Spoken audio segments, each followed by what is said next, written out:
Pattern यानी जो land हमारे यहाँ इंडिया में पाया जाता है उसका पैटर्न क्या क्या है, यानी कितना परसेंट हम एग्रीकल्चर के लिए इस्तेमाल करते हैं, कितना लैंड पर मेरा फॉरेस्ट है, कितना लैंड मेरा बैरन है, कितना लैंड पे हम क्या करते हैं इंडस्ट्री बनाए हुए हैं, कितना लैंड मेरा कल्चरेब यानी उस पर कल्टीवेशन करते हैं। ये क्या, ये मेरा लैंड पैटर्न हो गया। तो लैंड पैटर्न कह रहा है कि इस पर आप गौर कीजिए कि 1961 में लैंड पैटर्न क्या था और 2014-15 में लैंड पैटर्न क्या है। तो इसमें पैटर्न में यही गौर करना है कि मेरा फॉरेस्ट एरिया पर क्या इसका असर पड़ा है। तो फॉरेस्ट एरिया पर जो असर पड़ा है वो एक पॉजिटिव वे की तरफ बढ़ा है, क्योंकि 1960 और 61 में जो फॉरेस्ट एरिया का मेरा कवरेज था वो कितना था, 18.11% था।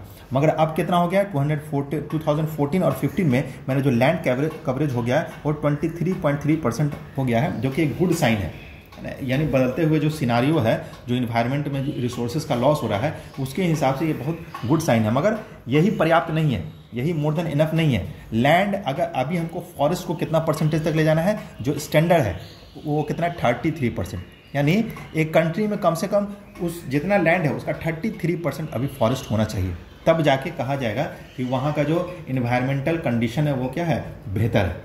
तो उसके तरफ हम लोग अभी बढ़ रहे हैं। तो यही लैंड पैटर्न एक ये दिया गया। अब लैंड जो यूज पैटर्न इन इंडिया, तो टोटल ज्योग्राफिकल एरिया कितना है मेरे यहाँ, हमारे यहाँ भारत में, तो भारत में कितना है 3.28 million square kilometre objective. What is the geographical area of India, कितना, तो 3.28 मिलियन स्क्वायर किलोमीटर। अब इसके पूरे इंडिया का मेरे पास 100% डाटा अवेलेबल नहीं है, 93% एरिया का ही मेरे पास डाटा अवेलेबल है। 93% एरिया का डाटा मेरे पास अवेलेबल है, जिसको कि हम लोगों ने सर्वे किया है। 7% जो डिस्प्यूटेड है उसका मेरे पास कोई प्रॉपर डाटा नहीं है, क्योंकि वो डिस्प्यूटेड है। तो वो मेरे अब डिस्प्यूटेड कौन कौन एरिया है, तो जैसे ये तो मेरा ये है, तो ये कितना है मेरा 93% है, जिसका कि प्रॉपर डाटा, प्रॉपर सर्वे हमने किया है, वो मेरा डाटा अवेलेबल है। ये जो है ये ऑक्यूपाइड है, ये डिस्प्यूटेड एरिया है, जिसका हम लोगों के पास डाटा अवेलेबल नहीं है। ये भी एरिया क्या है मेरा, चाइना ऑक्यूपाई करके रखे हुए, और यहाँ पर भी चाइना ऑक्यूपाई करके रखे हुए। तो टोटल कितना हो गया, 7% मेरा डिस्प्यूटेड एरिया है, जिसके पास मेरा डाटा अवेलेबल नहीं। मगर ये क्या, ये है इंडिया का ही पार्ट ना, ये इंडिया का ही पार्ट है।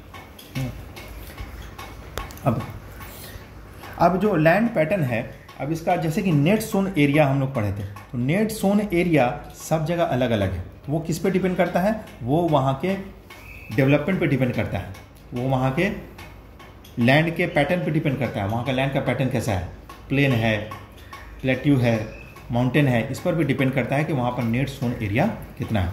अब जैसे कि पंजाब और हरियाणा में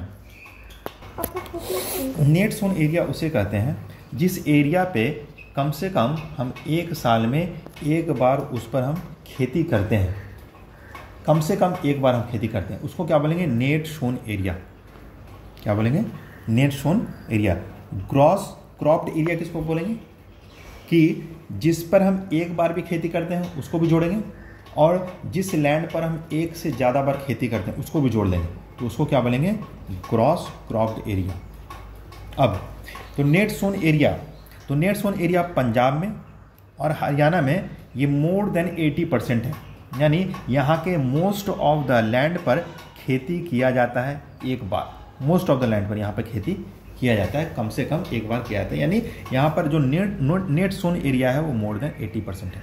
अब आ जाइए अरुणाचल प्रदेश, नॉर्थ ईस्ट में अरुणाचल प्रदेश, मिजोरम, मणिपुर, अंडमान एंड निकोबार, यहाँ पर लैंड पर जो खेती होती है तो नेट सोन एरिया कितना है, यानी सिर्फ 10%, यानी 90% लैंड पर यहाँ पर खेती नहीं होता है एक बार भी।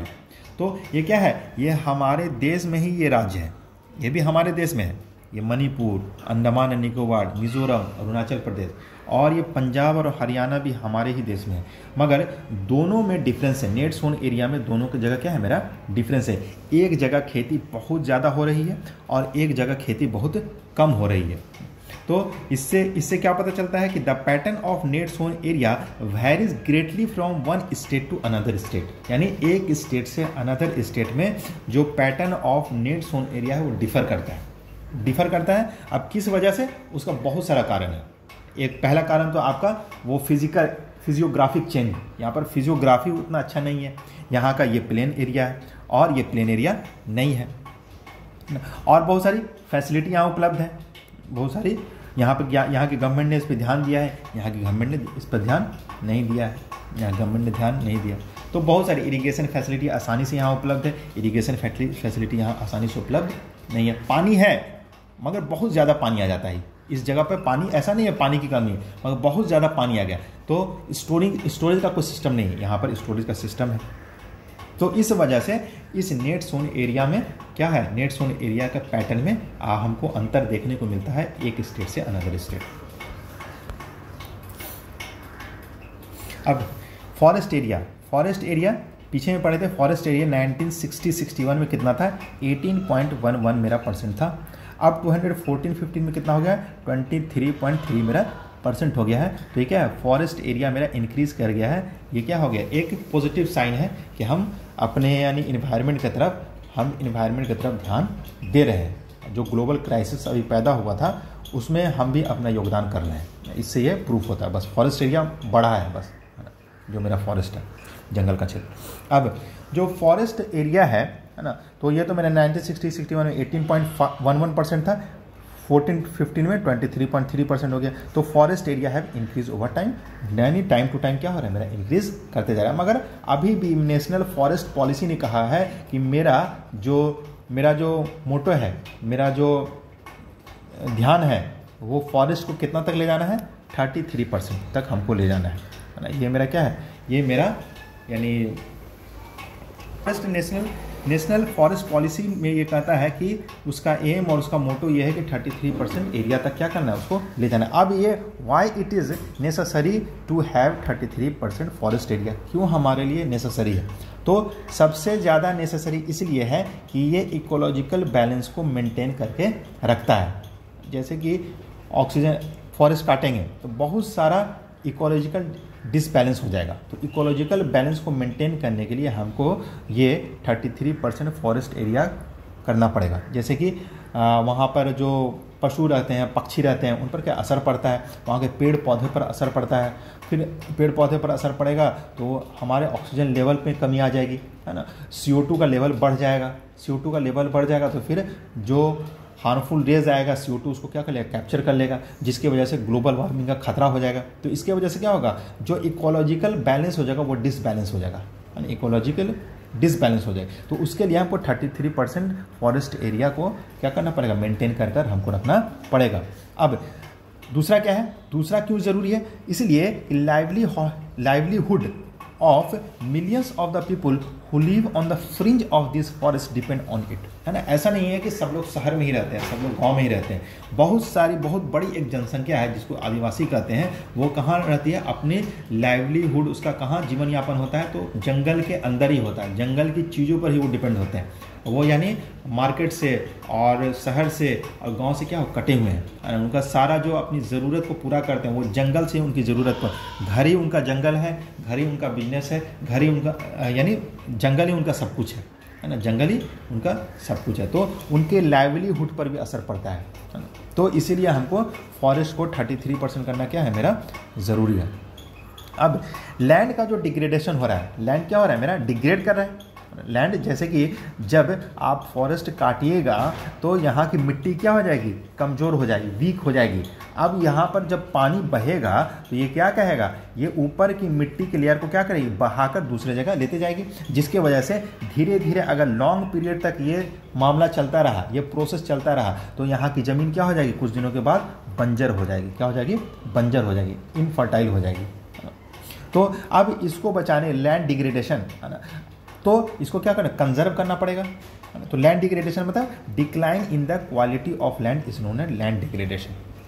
क्यों जब यहाँ पर पेड़ लगाते हैं तो ये मिट्टी को क्या करती है, उसको पकड़कर रखती है। जब यहाँ पेड़ लगाते हैं तो वो जब हवा चलेगी तो ये क्या करेगी, हवा को क्या करेगी, हवा की स्पीड को कम कर देगी, जिसकी वजह से मिट्टी नहीं उड़ेगी।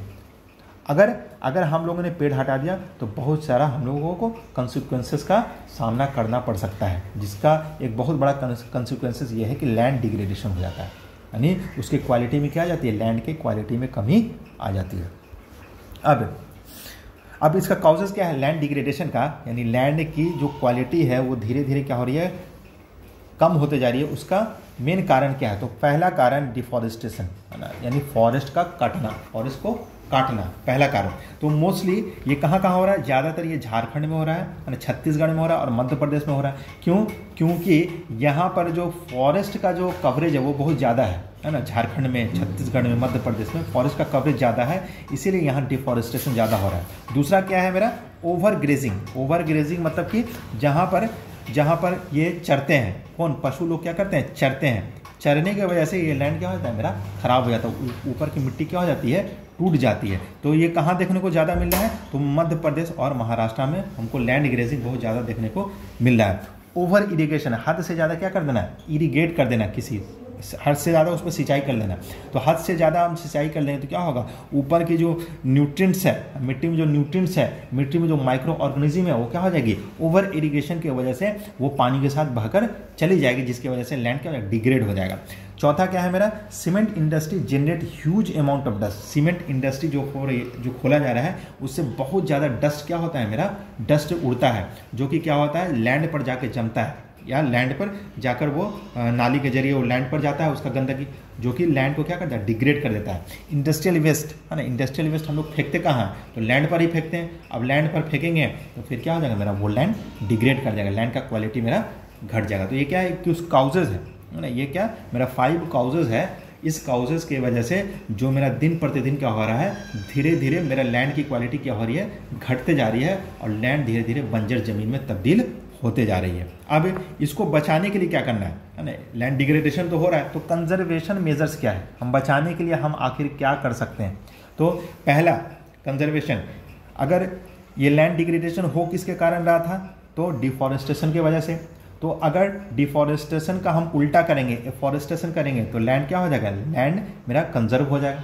तो अब हम पेड़ को लगाएंगे, पेड़ को क्या करेंगे, लगाएंगे। दूसरा क्या होगा, ग्रेजिंग लैंड की वजह से क्या होगा, लैंड का डिग्रेडेशन हो रहा था, तो हम क्या करेंगे, ग्रेजिंग लैंड को मैनेज करेंगे, यानी बहुत ज़्यादा ग्रेजिंग लैंड को हम उसको अलग करेंगे, उसको मैनेज करेंगे, यानी कुछ क्षेत्र को उसको पार्टिकुलर कर देंगे, ये ग्रेजिंग लैंड है, आप यहीं पे अपने पशु को क्या करिए, चराइए। तो उससे क्या होगा, लोग वहीं जाकर उसको पशु को चराएंगे, तो दूसरा ग्रेजिंग लैंड क्या हो जाएगा मेरा, बच जाएगा। तीसरा क्या होगा, तीसरा क्या था मेरा, वहाँ पर था कि एक्सेस ऑफ इरिगेशन की वजह से लैंड डिग्रेडेशन हो रहा था, तो हम क्या करेंगे, प्रॉपर इरिगेशन करेंगे, जिसकी वजह से लैंड का डिग्रेडेशन ना हो और लैंड क्या हो जाए मेरा, कंजर्व हो जाए। चौथा मेरा किसमें था, लैंड डिग्रेडेशन में वो बालू उड़ रहा था, डस्ट पार्टिकल्स सीमेंट से उड़ रहा था, तो हम क्या करेंगे, माइनिंग एक्टिविटीज़ को कंट्रोल करेंगे, माइनिंग एक्टिविटीज़ को कंट्रोल करेंगे, तो उसकी वजह से क्या होगा, मेरा लैंड का कंजर्वेशन हो जाएगा। वहाँ पर पाँचवा क्या था, वहाँ पर पाँचवा ये था कि वो सब जो इंडस्ट्री से जो वेस्ट निकल रहा था उसको वो क्या कर रहा था, हमारे लैंड को डिग्रेड कर रहा था। तो अब हम उसको कंजर्वेशन में क्या करेंगे, तो इंडस्ट्रियल वेस्ट को अच्छी तरीके से डिस्चार्ज करेंगे, उसको अच्छी तरह से ट्रीट करेंगे, जिसके वजह से वो वेस्ट ज़मीन पर ना आए और फिर मेरा लैंड डिग्रेड होने से बच जाए, लैंड मेरा क्या हो जाए, कंजर्व कर जाए। तो ये 5 मेरा प्रोसेस है जिसके सहारे से हम क्या कर सकते हैं, लैंड को डिग्रेड होने से बचा सकते हैं और लैंड को कंजर्वेशन कर सकते हैं।